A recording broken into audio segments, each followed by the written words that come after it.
You know, one of the things I love about being outside is seeing all the gorgeous beauty. I mean, let's face it, the creator did a lot of great work. Attention to detail in absolutely everything.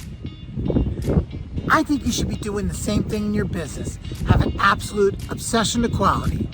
And that's what we're talking about on this episode of the SoloProneur SPIRIT podcast.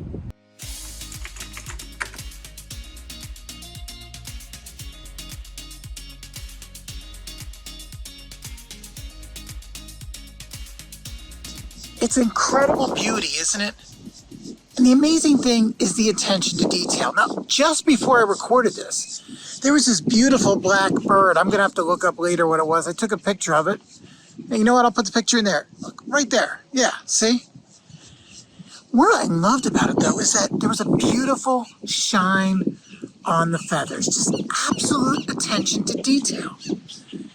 That's what I think we really need to do in our businesses. Do you ever think about the quality that you're putting out? Now, there's always a balance, of course. You know, you need to get things done. Sometimes you can't overly obsess on things. But when you have the ability to, you should always err on the side of extra quality. I do that.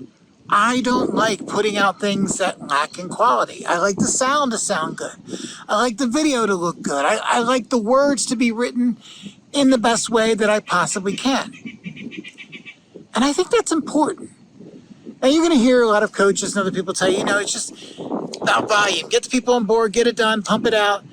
Do the least minimal effort so that you can move on and do other things. I'm not really so sure that's true. Quality over quantity definitely wins in my book. So let's say you're working on something for a client, and of course, I'm talking to a lot of you, so it could be all kinds of different things you're working on. But let's say you're writing an article for somebody. You're a writer, you're writing an article for someone. You just kind of wrap it out and send it off. You'd proofread it, right? I would hope. You'd go through, you'd spell check, you'd proofread, you'd go over it again. And really, if you're a good writer, when you're reading through it the second, third, maybe the fourth time, you're going to see things that could be said a little bit better. You're going to try to wordsmith it just a little bit more to make it flow much better. And you're going to do that over and over again until you feel comfortable with it. And that's important because people can look at an article and go, okay, that one was sort of just, thrown together, but that one is really well crafted. They may not always be able to say why, but they can definitely feel it. Same thing when you do a podcast. You could just slap it together. Don't worry about editing it. Just don't even worry about cleaning up the sound. Just throw it out there, trim off the ends and go. Yeah, it's efficient. It definitely is efficient. But when someone listens to that podcast versus one where it's kind of been cleaned up, the ums and the ahs are gone, the audio has been fixed, so the echo is kind of minimized, there just is this intangible difference that maybe they don't know, but you just know it sounds more professional. And again, you can apply these principles to anything you do. So I want you to do that. Think about the business that you're in, right? What are the products that you offer? If you were from the outside looking in and you looked at the quality of those products, is there things you would change? So let's say it's a product that a competitor was doing and you're reviewing to see how it compared to your stuff. If you were going through there, is there stuff that jumps out at you going, yeah, that should have been done better? Or, it'd be a little bit better if you could do it that way or this way.